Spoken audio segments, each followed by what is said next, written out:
बिस्मिल्लाहिर्रहमानिर्रहीम, अस्सलाम वालेकुम। खेलों की खबरों पर तबसरा और तज्जियों सजे स्कोर के एक और प्रोग्राम के साथ सैयद याह्या हुसैनी आपकी खिदमत में हाजिर है। और आज के इस प्रोग्राम में भी हम बात करेंगे गेम ऑफ जेंटलमैन यानी क्रिकेट के खेल की। और क्रिकेट के खेल की हम बात कर रहे हैं। आज हमारे साथ पाकिस्तान क्रिकेट का एक ऐसा नाम मौजूद है। क्रिकेट के खेल में जब हम बात करते हैं किरदार की, डिसिप्लिन की, उसूल की, तो ये जो शख्सियत आज के शो में हमारे साथ मौजूद है उसका नाम है पाकिस्तान टेस्ट टीम के कप्तान अजहर अली, जो लाहौर से हमारे साथ मौजूद हैं। उन्होंने डिसिप्लिन, किरदार और उसूल, इन तीनों एतबार से अपने आप को सुपर फिट करार दिया है। एक चीज़ होती है फ़िटनेस, लेकिन अजहर अली फ़िटनेस के साथ साथ इन तीनों खानों में भी अपने आप को बेहतरीन अंदाज में फ़िट करते हुए दिखाई देते हैं। यही नहीं, 2010 में लॉर्ड्स के तारीख़ी मैदान पर अपने टेस्ट करियर की शुरुआत करने वाले अजहर अली, जिनके खेल के दौरानिए की मुद्दत कुछ 10 बरस हो चुकी है, इस दौरान उन्होंने पाकिस्तान के लिए तवील दौरानिए की क्रिकेट में अगर ये कहा जाए कि उम्दा कारकर्दगी का बल्ले के साथ न सिर्फ मुजाहरा किया बल्कि अपने आप को एक डिसिप्लिन क्रिकेटर की हैसियत से भी पेश किया, तो शायद ये कहना गलत ना होगा। सबसे बड़ी और सबसे अच्छी बात जो अजहर अली की उनको दूसरे खिलाड़ियों से मुमताज़ करती है वो ये कि जब पाकिस्तान टीम में वो क्रिकेटर्स जो कि मैच फिक्सिंग, स्पॉट फिक्सिंग की वजह से पाबंदी से वापस आ रहे थे, तो अजहर अली आगे बढ़े और उन्होंने बोर्ड के साथ जाकर बात की कि मेरे लिए यहाँ पर एडजस्ट करना कुछ आसान नहीं होगा। ये सब कुछ अजहर अली ने उस वक्त किया जब वो पाकिस्तान टीम के कप्तान थे। लोग जब क्रिकेट छोड़ देते हैं तो कहानियाँ सुनाते हैं, लेकिन बोर्ड के साथ आंखों में आंखें डालकर उसूल की बात करना अजहर अली के लिए हमेशा तारीख़ के औराक पर महफूज रहेगा। सीधा चलेंगे जनाब लाहौर। हमारे साथ मौजूद है पाकिस्तान टेस्ट टीम के कप्तान अजहर अली साहब। अजहर, खुश आमदीद कहेंगे आपको। ये दौर T20 क्रिकेट का दौर है। यहाँ सफ़ेद गेंद के साथ लोग छक्के और चौके देखना चाहते हैं। जो बैट्समैन क्रिकेट में आते हैं वो छक्के और चौके मारना चाहते हैं। टेस्ट क्रिकेट की तरफ लोग ज़्यादा देखते नहीं हैं, लेकिन आपने गुज़िश्ता 10 सालों में इस रेड बॉल क्रिकेट को जितनी इज़्ज़त दी, इस खेल के साथ जितनी परफॉर्मेंस दी, क्या कहेंगे? अस्सलाम वालेकुम। पहले तो बहुत बहुत शुक्रिया। रेड बॉल क्रिकेट हमेशा से ट्रेडिशन रही है। जैसे हर प्लेयर कहता है, अगर आप किसी भी बड़े प्लेयर से पूछें तो वो कहते हैं कि टेस्ट क्रिकेट ही क्रिकेट का असल चेहरा है और सही आपकी स्किल्स का टेस्ट जो होता है, हर चीज़ का टेस्ट होता है टेस्ट क्रिकेट। तो मैंने इस चीज़ को ऑब्ज़र्व भी किया है, ख़ुद भी देखा है कि ना सिर्फ हमें टेस्ट क्रिकेट की रिस्पेक्ट करनी चाहिए, बल्कि टेस्ट क्रिकेट जब आप अच्छा परफॉर्म करते हैं तो वो आपकी रिस्पेक्ट जो है और आपका नाम जो है वो और ज़्यादा बड़ा करती है। तो मेरे ख्याल में नथिंग बीट्स टेस्ट क्रिकेट। ये तो आपने अपने जेस्चर से शो भी किया अजहर, और टेस्ट क्रिकेट में ट्रिपल सेंचुरी की बात हो, डबल सेंचुरी की बात हो, सेंचुरी की बात हो, आपने सब कुछ करके दिखाया भी है। और आजकल जो हमारे नौजवान क्रिकेटर्स हैं वो शॉर्टर वर्जन की तरफ ज़्यादा माइल दिखाई देते हैं, लेकिन आप जिस तंदही के साथ गुज़िश्ता 10 साल से इस खेल के साथ मुंसलिक हैं, क्योंकि आप वो मारधार की क्रिकेट पर ऐसा लगता है आपको खेलता हुआ देखकर लगता नहीं है, अब तो यकीन हो गया है कि आप यकीन नहीं रखते। आप लंबी बारी लगने में जो है वो ज़्यादा एंजॉय करते हैं और लंबी बारी खेल कर आपने साबित किया है कि आज भी टेस्ट क्रिकेट ही खेल का असल हुस्न है।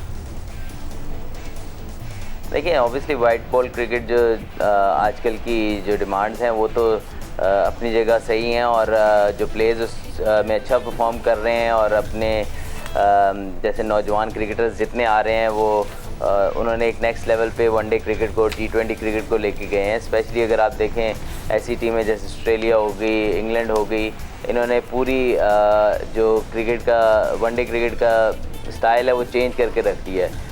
250 270 वाली बात अब ख़त्म हो गई है। कुछ मैचेस होते हैं, कुछ कंडीशंस होती हैं जहाँ पे आपको ज़रूरत पड़ती है 250 270 की, लेकिन अब हर मैच में तकरीबन बात हो रही होती है 300 प्लस की, और वो भी सेफ़ नहीं होता। तो ये तो एक मॉडर्न क्रिकेट में एक नया रूप लिया है, उसमें प्लेयर्स ने एडजस्ट करना है और राइटली सो उनको करना भी चाहिए।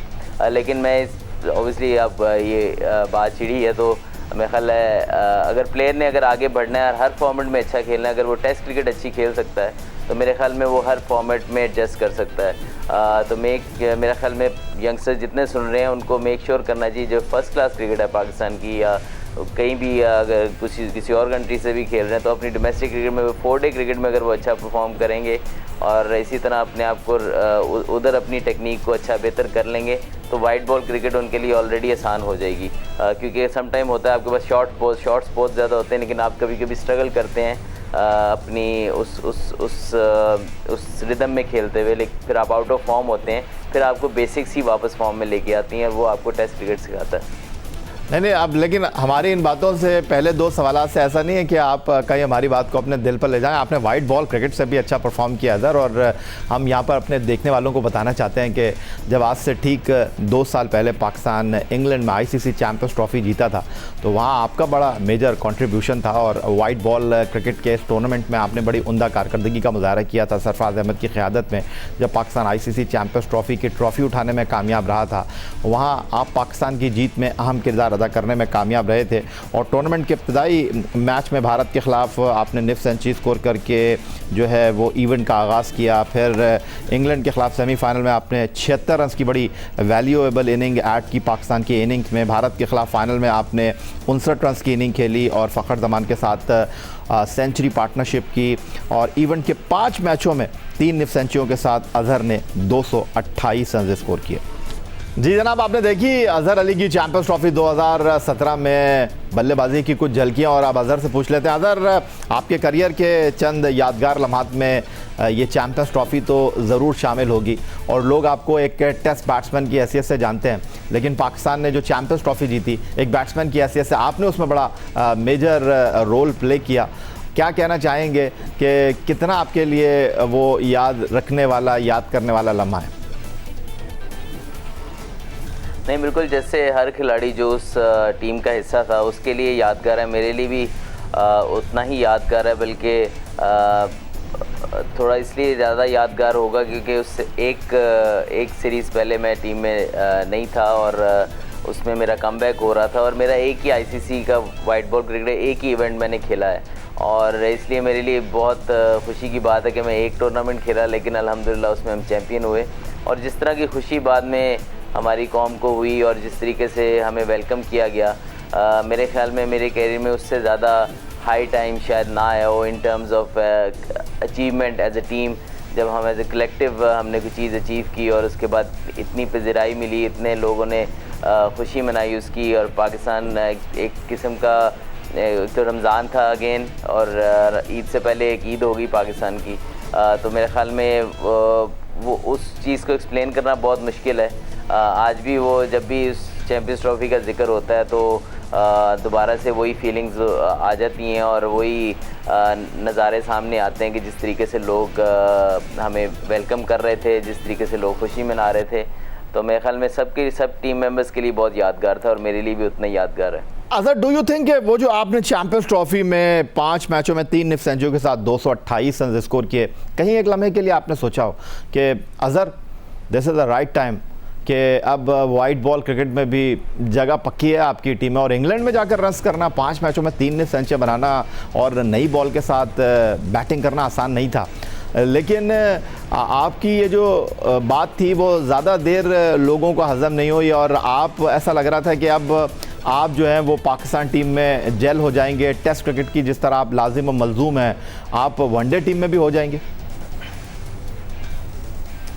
बिल्कुल, मुझे लगा था कि अब आई थिंक काफ़ी डाउट्स जो लोगों के ज़हनों में थे कि ये वनडे क्रिकेट, इवन मैं कप्तान भी रहा 1.5 साल, तो किसी को एक तो ये यकीन ही नहीं आ रहा था कि पहले मैं टीम में कैसे हूँ और कप्तान बन गया हूँ, तो वो इस वजह से बहुत ज़्यादा मेरे काफ़ी चीज़ें अच्छी करने के बावजूद जो है वो हवा जो है वो उल्टे रुख ही चल रही थी। मैं हमेशा हवा के अगेंस्ट ही भाग रहा था वाइट बॉल क्रिकेट में और एडिड प्रेशर उसका कप्तानी का भी था साथ में उसमें। हालांकि मैंने क्विकेस्ट टू 1000 था मैं Asian at that time, obviously अब वो रिकॉर्ड ब्रेक हो गया है, तो वो भी किसी ने नहीं देखा, लेकिन अगेन ऑलवेज क्रिटिसाइज कि ये स्ट्राइक रेट कम है। हालांकि मैंने अपनी कप्तानी में राउंड अबाउट 85 के राउंड अबाउट 88 के राउंड अबाउट मेरा स्ट्राइक रेट रहा, लेकिन ऑब्वियसली आप इस चीज़ पे जो है जब तक लोगों की एक राय कायम हो जाती है तो बहुत मुश्किल होता है उसको तोड़ना। तो चैम्पियंस ट्रॉफी के बाद मुझे लगा आप शायद, क्योंकि एक टूर्नामेंट भी जीते हैं, मेरी परफॉर्मेंस भी अच्छी है और लोग इस चीज़ को समझेंगे कि ऐसे प्लेयर का रोल क्या है वनडे क्रिकेट में। लेकिन अनफॉर्चुनेटली मुझे इंजरी हो गई उसी फाइनल से एक दिन पहले। मुझे नी प्रॉब्लम थोड़ा ज़्यादा हुआ और उसके बाद फाइनल जीतने के बाद वो जो मुझे था कि ठीक हो जाएगा, लेकिन ये अनफॉर्चुनेटली वो प्रोलॉन्ग कर गया थोड़ा। तो उस वजह से जो गैप आया 4-5-6 महीने का, उसके दौरान जो फॉर्म लूज़ हुई और आते ही जब इमाम भी टीम में आया, फ़खर भी टीम में था, वो परफॉर्म कर रहे थे, और फिर मेरे जब न्यूजीलैंड टूर हुआ और मेरे से परफॉर्म नहीं हुआ वहाँ पे, तो फिर जैसे एकदम से चीज़ें चेंज हो गई। अज़हर अली हमारे साथ मौजूद हैं, जिन्होंने चैम्पियंस ट्रॉफी के 5 मैचों में 3 सेंचुरी के साथ 228 रन स्कोर किए। और अज़हर अली बता रहे थे कि उनको एक लम्हे को ऐसा लगा कि अब वनडे क्रिकेट में भी ये पाकिस्तान के लिए कुछ अरसे खेल सकते हैं। लेकिन जिस तरह अज़हर बता रहे थे कि हवा इनके ख़िलाफ़ चल रही थी और ये 228 रन भी उस ख़िलाफ़ चलती हुई हवा को रोक नहीं सके। और ठीक 17 महीने के बाद 1 नवंबर 2018 को अज़हर अली ने वो कर दिया जिसकी शायद किसी को उम्मीद नहीं थी, इनके परस्तारों को उम्मीद नहीं थी। उन्होंने वनडे क्रिकेट छोड़ दी और क्या कहा वो आपको दिखाते हैं। नहीं, बिल्कुल आई थिंक मैंने ये सडनली डिसीजन नहीं लिया। इसके बारे में काफ़ी सोचा मैंने, और मेरे ख्याल में ये टाइम राइट था कि मैं अपनी जो फोकस है वो टेस्ट क्रिकेट पे रखूं। माशाल्लाह बड़े ज़बरदस्त अगर देखें तो प्लेयर्स आए हैं करंटली जो वनडे फॉर्मेट में परफॉर्म कर रहे हैं। तो आई थिंक कि मैं खुद चाहता हूँ कि मैं अपनी फोकस जो है वो एक फॉर्मेट पे रखूँ, अपनी फ़िटनेस और बेहतर करूँ, उसमें फुल एनर्जी के साथ उस पर कॉन्सेंट्रेट कर सकूँ। अज़हर, सिर्फ 33 बरस की उम्र में आपने वनडे क्रिकेट छोड़ दी, और क्या दिल बर्दाश्ता थे ये तो मैं आपसे ही पूछूंगा। लेकिन आपने जब 1 नवंबर 2018 को जो वनडे क्रिकेट से अलग होते हुए कहा था वो तो हमने यहाँ पर दिखा दिया।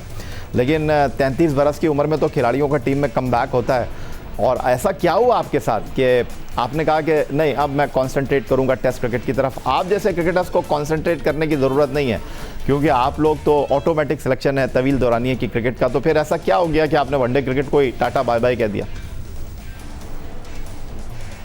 देखें, इसमें काफ़ी चीज़ें इन्वॉल्व होती हैं। आई थिंक जब ये मैं डिसीजन ले रहा था उससे 5-6 महीने पहले भी ऐसे लग रहा था कि जैसे मेरी वनडे क्रिकेट में रिसेंट मतलब अगर आप देखें world cup was major event, मैंने टारगेट किया हुआ था कि मैं वर्ल्ड कप खेलूँगा। तो उसमें मुझे अपनी सिलेक्शन नज़र नहीं आ रही थी होते हुए, क्योंकि इमाम और फ़खर और हफीज़ भाई और ये जो भी टॉप 3-4 नंबर्स पे खेलने वाले प्लेयर्स थे, ये सारे परफॉर्म कर रहे थे अच्छा। और मुझे ये था कि अब मुझे जो मेरा टारगेट था वर्ल्ड कप, वो मुझे नहीं लग रहा कि वनडे क्रिकेट में मैं वो खेल सकता हूँ। तो उसके बाद मेरा ये ख्याल था कि मेरा पर्सनली उसके बाद जब अगर 2019 का वर्ल्ड कप देखें और उसके बाद 2023 का वर्ल्ड कप देखें, फिर 4 साल का गैप आता है। तो मेरा टारगेट 2019 का वर्ल्ड कप था, लेकिन वो मुझे अचीव होता नज़र नहीं आया। फिर उसके मैंने कोशिश की कि फिर मैं अपना फोकस जो है वो टेस्ट क्रिकेट की तरफ करूँ और अपनी टेस्ट क्रिकेट को प्रोलॉन्ग करूँ, क्योंकि उसमें मेरी फॉर्म काफ़ी नीचे आई हुई थी। और हर प्लेयर की तरह मेरी भी ख्वाहिश थी कि मैं वनडे क्रिकेट भी खेलूँ, PSL भी खेलूँ, इधर भी खेलूँ। फिर उसके बाद जब आप परफॉर्म नहीं कर रहे होते, फिर आप पे एडिड प्रेशर आई जाता है कि अगर मैं नहीं कर रहा तो मैं कहीं टेस्ट की जो है वो फोकस ना लूज़ कर रहा हूँ। तो मेरा ये है कि नी प्रॉब्लम भी मुझे रही, जिसकी वजह से काफ़ी टाइम मेरा उसके ऊपर लग गया। तो इस वजह से काफ़ी चीज़ें ऊपर डेवलप हुई। और उसके बाद अगर आप देखें तो कोई PSL भी मैं 3 साल से नहीं खेला। तो और दूसरी लीग्स, अगर PSL नहीं खेला तो दूसरी लीग्स भी मुझे नहीं बुलाएंगी। तो मेरे पास एक ऑप्शन रह जाती है काउंटी क्रिकेट की। मैं 1 साल खेला, उसके बाद अगले साल का कॉन्ट्रैक्ट मुझे ऑफ़र हुआ, मैंने वो अवेल किया। तो फिर मैंने कहा कि अपने आप को मैं टेस्ट क्रिकेट पे रखूं ताकि मेरे पास टाइम हो काउंटी क्रिकेट खेलने का भी, क्योंकि उसके अलावा मेरे पास वही रह जाता है। अगर टेस्ट के अलावा अगर मैं सिर्फ टेस्ट खेलता रहूँ, वनडे के लिए भी अवेलेबल रहूँ और सिलेक्ट भी ना हूँ, तो फिर मेरे लिए इतना ऑप्शन नहीं बचते। और तो फिर मैंने कहा कि अगर मेरी सिलेक्शन नहीं हो रही वनडे में, चौथा ऑप्शन या 5वां ऑप्शन हूँ मैं, तो फिर मेरे ख्याल में मेरे लिए बेहतर है कि मैं टेस्ट फॉर्मेट में अपने टेस्ट क्रिकेट को प्रोलॉन्ग भी करूँ, और फिर अगर मुझे मौका मिलता है तो काउंटी क्रिकेट खेल के मैं इन फॉर्म भी रहूँ। लेकिन अज़हर, जब आपने वनडे क्रिकेट छोड़ी तो हमारे शो में पाकिस्तान क्रिकेट टीम के लेजेंड बैट्समैन, टेस्ट क्रिकेट में 10,000 रन स्कोर करने वाले वाहिद बल्लेबाज यूनुस खान आए थे और उन्होंने आपकी इस रिटायरमेंट पर क्या कहा था, वो हम पहले आपको दिखाते हैं, फिर आपसे पूछते हैं। भाई अज़हर अली को तो यकीन करें, अज़हर अली से आप पूछ लीजिएगा, मैंने उसको मना किया था जब वो रिटायर हो रहे थे अभी पिछले दिनों। मैंने उनको कॉल किया ख़ास तौर पर। मोहम्मद वसीम ने मुझे कहा कि इससे बात कर लें, क्योंकि मोहम्मद वसीम उनके मेंटोर हैं। तो मैंने अज़हर अली को फ़ोन किया तो मैंने उनको मना किया। उन्होंने कहा नहीं जी बस इस तरह है, इस तरह। मैंने कहा भाई आप जल्दी ना करें, आप थोड़ा सा वेट कर लें और आप जल्दी ना करें, ये पाकिस्तान है, इसमें कुछ भी हो जाता है आगे। तो उन्होंने खैर उन्होंने कहा नहीं, मैंने अपना माइंड बना लिया और मैंने अब काउंटी क्रिकेट भी खेलनी है। तो उनका कोई हर कॉन्ट्रैक्ट हो गया, जो मैं खेल रहे हैं समरसेट से मेरे ख्याल से खेल रहे हैं। तो उन्होंने किया अब वही होगा, फिर अज़हर अली को लेके आएंगे कैप्टन। अज़हर लेजेंड बैट्समैन और आपके टीममेट यूनुस खान ने कहा कि समरसेट से आप खेलने चले गए। एक बात तो उन्होंने बिल्कुल ठीक कही थी, ये जल्दी कर गए आप, क्योंकि आप पाकिस्तान के लिए वर्ल्ड कप खेलना चाहते थे। वर्ल्ड कप की बात भी तो दुनिया थी और आपने समरसेट से जाके जिस तरह वाइट बॉल क्रिकेट में परफॉर्म किया, तो अफसोस नहीं होता कि यार अज़हर की फॉर्म थी, अज़हर की इस फॉर्म को जो है वो कैश करा सकती थी हमारी टीम? नहीं, देखें हाइंडसाइट तो काफ़ी चीज़ें आप सोच सकते हैं, लेकिन at the time I think वो राइट फैसला था। रिटायरमेंट लेता ना लेता, लेकिन मुझे कुछ 6-7 महीने साल मुझे टीम में मुझे वापसी नज़र नहीं आ रही थी। बड़ापन है अज़हर आपका, और आप उन लोगों में आपकी गुफ्तगू से मैं ये नतीजा कर सकता हूँ शामिल है, जो कि जितना मिल जाता है उस पर खुश होते हैं और अल्लाह ताला जो करता है अच्छा करता है, इस तरह की बात करते हैं बेशक। लेकिन ऑन द अदर साइड अगर हम बात करते हैं तो पाकिस्तान के जो क्रिकेटर्स हैं वो लोगों के लिए, बच्चों के लिए रोल मॉडल हैं, लेकिन हमारे क्रिकेट के कुछ ऐसे दागदार सफ़ात हैं जो कि लोगों को हर्ट करते हैं। लेकिन आप जितनी बैटिंग डिसिप्लिन अंदाज में करते हैं, आप कैरेक्टर में भी अपने आप को बड़ा डिसिप्लिन रखते हैं। समरसेट से आप काउंटी सीज़न खेल रहे थे, आपकी टीम चैम्पियन बनी, और यहाँ पर मैं वो कुछ मनाज़र दिखाना चाहूँगा कि आपकी टीम जो है वो जश्न मना रही थी और आप जो थे वो वहाँ से अलग हो गए थे। जी अज़हर अली साहब, सेंटर में आप खड़े हुए थे, आपकी टीम जश्न मना रही थी और मैं चाहता हूँ मैं आपके मुँह से सुनूँ, आप एकदम बीच में से निकल के भाग गए, क्या हुआ था? देखें, ऑब्वियसली उनको आइडिया इस चीज़ का था कि अब उनकी एक सेलिब्रेशन का स्टाइल है। आई थिंक इंग्लैंड की टीम को देखें तो उनका भी मोइन अली या राशिद आदिल रशीद जब होते हैं तो वो पहले पिक्चर खिंचवाते हैं और उसके बाद फिर वो अपनी सारी सेलिब्रेशन करते हैं। बल्कि एक चीज़ और शेयर करूँगा कि एक प्लेयर था हमारा और उसने एक्चुअली ये कह दिया था कि अगर हमारा एक प्लेयर भी नहीं करना चाहता तो हम क्यों करें। तो फिर मैंने कहा भाई आप अपना ना ख़राब करो, जो करना है आप कर लेना, लेकिन मैं पिक्चर थोड़ी सी वीडियो जो भी है सेलिब्रेशन थोड़ी सी करके मैं चला जाऊँगा। तो उन्होंने उसको पूरा अकोमोडेट किया, बल्कि आई थिंक कि बहुत रिस्पेक्ट की उन्होंने थ्रू आउट द सीज़न। और इस क्योंकि मैं नमाज़ भी पढ़ता था और इवन कि जब नमाज़ पढ़ रहा होता था तो वो ख़ुद पूछते थे कि हम चले जाएं यहाँ से उठ के, फिर मैं कहता था बस ऊंची आवाज़ में नहीं बोलना, आप बैठे रहो, कोई मसला नहीं। तो इतने वो बहुत रिस्पेक्ट करते हैं इस चीज़ की। और ऑब्वियसली ये तो उनको पता है कि अल्कोहल हमारे हराम है और हम इसको अवॉइड करते हैं। तो उन्होंने पहले से ही इंतज़ाम किया हुआ था। फिर बाद में कुछ और पिक्चर्स भी थी, उसमें भी उन्होंने पूरा अरेंजमेंट किया हुआ था कि पहले अज़हर की पिक्चर होगी फिर अज़हर साइड पे हो जाएगा। तो आई थिंक एक तो उनको भी रिस्पेक्ट देनी चाहिए कि क्योंकि वो उन्होंने मुझे इस चीज़ का मौका भी दिया। और क्योंकि समटाइम होता ही है कि बाहर से शायद इंप्रेशन समटाइम डिफरेंट चला जाता है। तो आई थिंक ये पहले से प्लान चीज़ थी क्योंकि उनको नॉलेज में था मेरा कि मैं इसके अल्कोहल जो है वो अपने ऊपर नहीं गिरने दूंगा। पाकिस्तान टेस्ट टीम के कप्तान अज़हर अली हमारे साथ मौजूद हैं। प्रोग्राम में वक्त हुआ है एक ब्रेक का। ब्रेक के बाद गुफ्तगू के सिलसिले को मज़ीद आगे बढ़ाएंगे।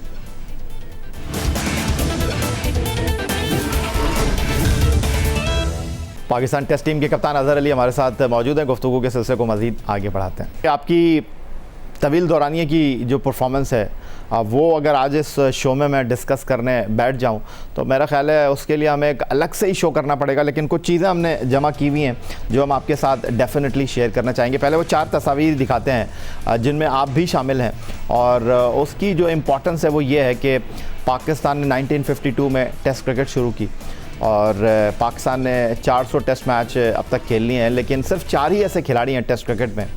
हनीफ मोहम्मद मरूम 337, इंज़मामुल हक 329, यूनुस खान 313 और अज़हर अली जिनके टेस्ट क्रिकेट में 302 रन हैं। आप उन 4 क्रिकेटर्स में शामिल हैं जिन्होंने टेस्ट क्रिकेट में पाकिस्तान के लिए 300 रन्स की इनिंग खेली है। और आपने तो 300 रन की इनिंग बॉक्सिंग डे पर खेली, और आपने जो है वो बॉक्सिंग डे पर तो आपने टेस्ट मैच किया था। 300 रन की इनिंग की जो आपकी अहमियत है वो ये है कि टेस्ट क्रिकेट में जब डे एंड नाइट क्रिकेट मुतारिफ हुई है तो वहाँ पर आप पहले बैट्समैन हैं तारीख़ के औराक पर, हमेशा आप अपना नाम दर्ज करवाने में कामयाब रहे हैं कि 469 गेंदों पर आपने वेस्ट इंडीज़ के ख़िलाफ़ दुबई में 302 रन की इनिंग स्कोर की थी। 23 चौके 2 छक्के आपकी इनिंग्स का हिस्सा थे। सबसे पहले तो ये अज़हर आपसे पूछूंगा, day and night test match में ट्रिपल सेंचुरी और 300 क्लब का हिस्सा बनना और टेस्ट क्रिकेट के उन खिलाड़ियों की फहरिस्त में आना जिन्होंने टेस्ट क्रिकेट में एक इनिंग में 300 से ज़्यादा रन स्कोर किए हैं, अज़हर अली के लिए कितना इंपॉर्टेंट है? नहीं, बहुत मैं ख्याल जितने ये नाम आपने लिए हैं, बल्कि इनके साथ मेरा नाम आ जाना ही मेरे लिए बहुत बड़ी बात है। शायद मैं इतने बड़े कैलिबर का प्लेयर नहीं हूँ, लेकिन अल्लाह ने मेरे से ये अचीवमेंट करवाई, तो मैं अल्लाह का बहुत शुक्रगुज़ार हूँ कि अब जब भी ट्रिपल सेंचुरियंस का नाम लिया जाएगा पाकिस्तानी, तो इन बड़े नामों, इन लेजेंड्स के साथ मेरा नाम आएगा, तो इससे ज़्यादा मेरे लिए खुशी की बात क्या हो सकती है। लेकिन चलें, ये तो आपका बड़ापन है अज़हर, लेकिन टेस्ट क्रिकेट में अगर हम बात करते हैं तो श्रीलंका और ऑस्ट्रेलिया के ख़िलाफ़ आपने 1000+ रन किए हुए हैं और टेस्ट क्रिकेट में आपने 2 डबल सेंचुरियाँ की हैं। पहले मैं वो 2 डबल सेंचुरियाँ जो हैं वो अपने देखने वालों के साथ शेयर कर लेता हूँ। आपने ऑस्ट्रेलिया के ख़िलाफ़ बॉक्सिंग डे पर 205 नॉट आउट रन किए थे 12 दिसंबर 16 में, और आपने 26 दिसंबर 2016 को 205 रन 334 गेंदों पर 20 चौकों के साथ किए थे। और आप टेस्ट क्रिकेट में मेलबर्न पर पाकिस्तान के लिए डबल सेंचुरी बनाने वाले बैट्समैन बने। ये भी बता दूं कि ऑस्ट्रेलिया की सरजमीन पर डबल सेंचुरी बनाने वाले अज़हर अली पाकिस्तान के वाहिद बैट्समैन हैं। और ये जो इस वक्त सेलिब्रेशन हम देख रहे थे थोड़ी देर पहले, ऐसी सेलिब्रेशन हमें कम ही देखने को ऑस्ट्रेलिया में मिलती है, क्योंकि हमारे बैट्समैन आते हैं और जाते हैं ऑस्ट्रेलिया में। लेकिन अज़हर अली ने सिर्फ ऑस्ट्रेलिया में ही डबल सेंचुरी नहीं की। अज़हर अली ने 6 मई 2015 को बांग्लादेश के खिलाफ भी डबल सेंचुरी स्कोर की। 226 428 बॉल्स 20 चौके आपकी इनिंग्स में शामिल थे। तो अज़हर 300 रन की अपनी अहमियत है, लेकिन ये जो टेस्ट क्रिकेट में आपने 2 डबल सेंचुरियाँ स्कोर की हैं, बांग्लादेश एंड देन ऑस्ट्रेलिया, इसमें से आप किसको हाई रेट करेंगे? अगर इनिंग्स वाइज देखा जाए, अगर बॉलिंग अटैक देखा जाए ओपोनेंट का, तो ऑस्ट्रेलिया वाली इनिंग्स जो है वो मेरे ख्याल में ट्रिपल सेंचुरी ऑब्वियसली 300 होता है, लेकिन अगर मैं देखूं ऑस्ट्रेलिया में जाके डबल सेंचुरी करना, वो आई थिंक बहुत बड़ी अचीवमेंट है मेरे लिए और एज किसी भी एशियन बैट्समैन के लिए।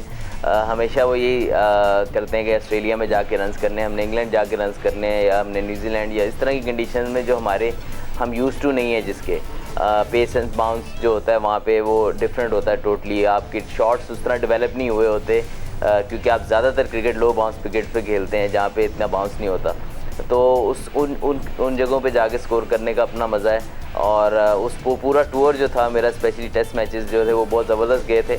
और मेरे ख्याल में अगर बैटिंग इंजॉय की है सबसे ज़्यादा तो वो ऑस्ट्रेलिया में खेलते हुए किए, क्योंकि वहाँ पे शॉट्स की वैल्यू और अच्छे टाइमिंग से शॉट्स लगते हैं।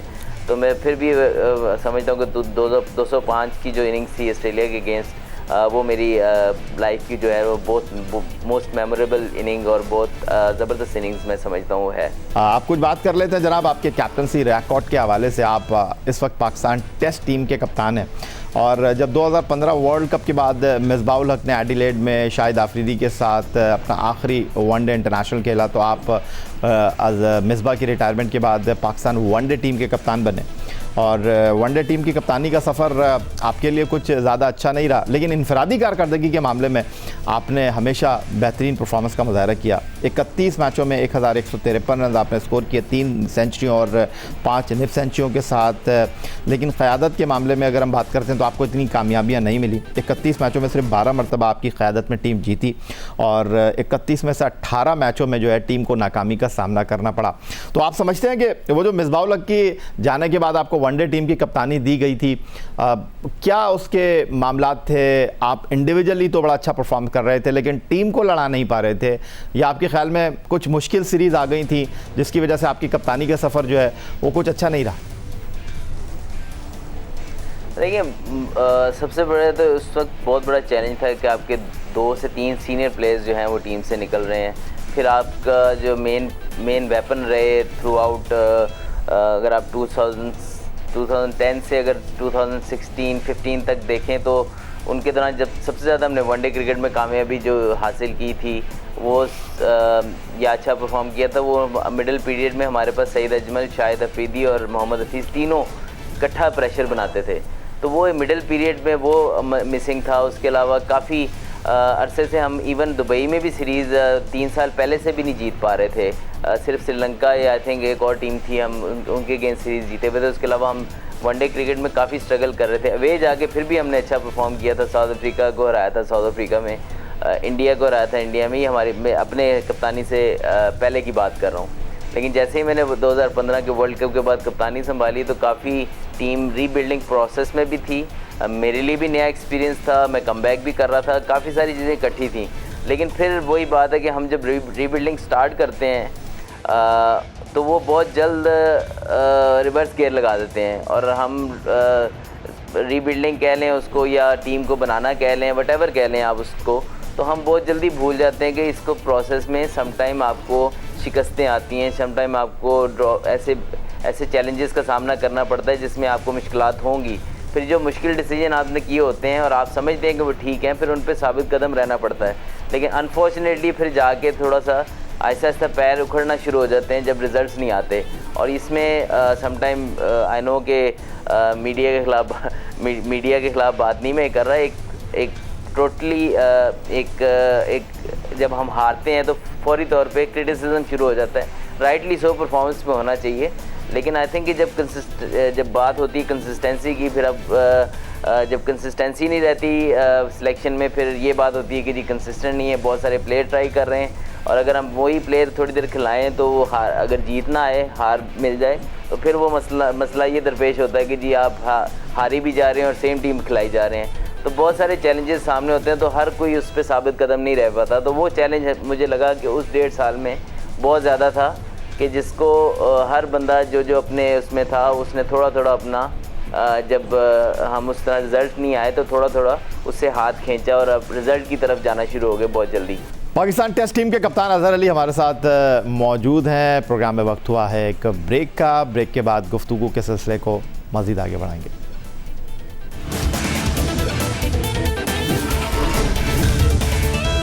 पाकिस्तान टेस्ट टीम के कप्तान अजहर अली हमारे साथ मौजूद हैं। गुफ्तगू के सिलसिले को मज़ीद आगे बढ़ाते हैं। अगर मैं बात करता हूँ पाकिस्तान की टेस्ट टीम की बल्लेबाजी की, तो आपके पास बड़ी अच्छी स्ट्रेंथ है और हमने होम सीरीज़ में श्रीलंका और बांग्लादेश के ख़िलाफ़ देखा कि जिस तरह बल्लेबाजों ने टॉप और मिडल से रन्स किए। बट व्हाट अबाउट फवाद आलम? उनकी तवील अरसे बाद टीम में वापसी हुई है, हम उनको इसी तरह सिर्फ पानी पिलाते हुए देखते रहेंगे? आप तो कप्तान हैं, आप इसका बेहतर जवाब दे सकते हैं, या फवाद आलम हमें खेलते हुए दिखाई देंगे? फवाद आलम की बात जिस तरह आपने की, देखें कोशिश मेरी होती है कि कंसिस्टेंसी जो है वो रहे, जो प्लेयर्स खेल रहे हैं उनको किसी वजह से ही बाहर बिठाएं, अनलेस कि वो उनकी फॉर्म बहुत ख़राब हो गई है या उस तरह वो कॉन्फिडेंट फील ही नहीं कर रहे, तो फिर आप चेंज करें। तो अभी मैं ख्याल हमारी 2-3 सीरीज़ हुई, तीसरी सीरीज़ भी अभी कंप्लीट नहीं हुई, तो मेरे ख्याल में बहुत ज़्यादा चॉप एंड चेंज करना 11 में अभी ज़्यादा मैं भी नहीं चाहता और हमारी सिलेक्शन कमेटी भी नहीं चाहती। इसलिए कंसिस्टेंट रखा जितना मैक्सिमम हो सके। जहां हमें लगा कि चेंज की ज़रूरत है वहां की, उसके अलावा नहीं की। फवाद एक बहुत ज़बरदस्त प्लेयर है और एक डिटर्मेंट प्लेयर है। उसने दिखाया है लोगों को, यंगस्टर्स के लिए बहुत बड़ी मिसाल है कि इतना अर्सा टीम से बाहर रहने के बावजूद भी वो मेहनत करता है, अपने परफॉर्म करता है, फिर आता है टीम में और अभी टीम में शामिल है हमारी अल्हम्दुलिल्लाह, और वो बहुत मेहनत कर रहा है उसके अंदर भी। और जैसे ही उसको मौका मिलेगा आई एम श्योर कि वो दोनों हाथों से उसको ग्रैब करेगा और परफॉर्म करेगा। जिन प्लेयर्स की आप बात कर रहे हैं उनमें विकेट कीपर मोहम्मद रिजवान भी हैं, और उनके हवाले से आप पाकिस्तान की बॉलिंग कोच वकार यूनुस और पाकिस्तान के head coach chief selector Misbah ul Haq एक ही बयानिया लगता है, और उनका कहना यही है कि बहुत ही टैलेंटेड है, इसमें कोई शक नहीं है। और आपने तो जो कहा वो सयाक व सबाक के हवाले से कहा, आपने कहा कि जी रिजवान जो है वो हमारी टेस्ट टीम का पार्ट हैं। तो 49 टेस्ट मैच खेले हैं सरफराज ने। मैं ये नहीं पूछूंगा कि क्या दोबारा सरफराज की टेस्ट टीम में वापसी होगी, मैं आपसे ये जानना चाहता हूँ अजहर अली साहब कि आप पाकिस्तान वनडे टीम के कप्तान थे, आपने कप्तानी छोड़ी तो आप टीम में भी नहीं। Sarfaraz Pakistan test one day T20 team के कप्तान थे, अब वो कहीं कप्तानी तो दूर की बात, अब वो कहीं हमें दिखाई नहीं दे रहे। तो ये क्या चीज़ है कि कप्तान है तो टीम में, कप्तान नहीं है तो टीम में भी नहीं है? आज मेरे ख्याल में ऑब्वियसली टफ हो जाता है प्लेयर के लिए। मेरे पे भी ये गुजरी हुई है बात, आपने जैसे पहले जिक्र किया था टूर्नामेंट इस प्रोग्राम में, तो ये टफ होता है प्लेयर के लिए भी। और आई थिंक कि पाकिस्तान में काफ़ी दफ़ा हो चुका है, तो ये थोड़ा सा अजीब सी बात ज़रूर लगती है। और सरफराज मेरा अपना बहुत टाइम गुजरा सरफराज के साथ, और एक पॉजिटिव आदमी है, हमेशा उसने पॉजिटिवली चीज़ों को लिया है। और मुश्किल हो जाता है प्लेयर के ऊपर, और इवन के जो हम ऑब्वियसली अदर प्लेयर्स भी थोड़ा फील करते हैं कि यार सर्टनली इतना कुछ हो गया। लेकिन ये है कि एज नो सरफराज की जिस तरीके से उसने मेहनत की है, जिस तरीके से वो फिट नज़र आ रहा है, वो वक्त दूर नहीं है कि किसी ना किसी फॉर्मेट में उसका कमबैक हो जाएगा इंशाल्लाह। टेस्ट में हो सकता है कमबैक, अजहर अली साहब, टेस्ट में हो सकता है कमबैक? नहीं, अब देखें सरफराज की टेस्ट जब नंबर 1 साइड बने थे तो उसमें सरफराज की बहुत ज़्यादा कंट्रीब्यूशन थी। उसने बहुत जिस नंबर पे वो आगे खेलता था, जिस तरीके से वो गेम को लेके चलता था, तो बहुत सरफराज ने फ़ायदा पहुंचाया पाकिस्तान की टेस्ट साइड को। नंबर 1 पहुंचाने तक सरफराज का भी बहुत ज़्यादा रोल रहा है।